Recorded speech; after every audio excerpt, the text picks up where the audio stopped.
An Israeli-led war against humanitarian aid. Settlers joined the siege of Gaza Strip, and hospitals ran out of fuel needed for saving lives.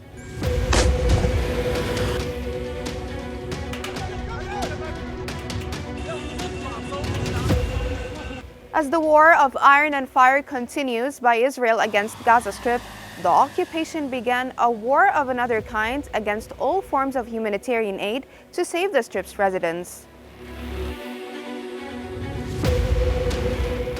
Israeli accusations against 12 UNRWA employees of involvement in the October 7 attack caused many countries to suspend funding for the relief agency, which clearly announced that its operations would completely stop at the end of next February if the funding suspension continued. At a time when the occupation soldiers were directing their bullets at the people of Gaza, the settlers joined the siege of the Strip after they closed Karm Abu Salim crossing, blocking the entrance of humanitarian aid, while a massive protest by Israelis demanding the release of detainees in Gaza Strip prevented trucks loaded with humanitarian aid from reaching south of the Strip.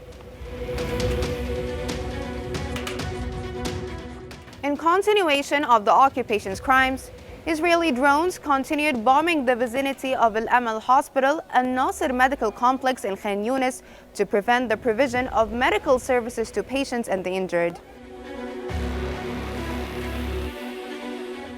After running out of generator fuel, hospitals in Gaza Strip no longer have fuel needed for saving lives, as the Palestinian Red Crescent announced the depletion of oxygen supplies in Al Amal Hospital due to the continuous siege of the hospital by the occupation forces for nearly a full week. 1.8 million citizens are homeless, and 40% of civilian areas have been completely wiped off the map.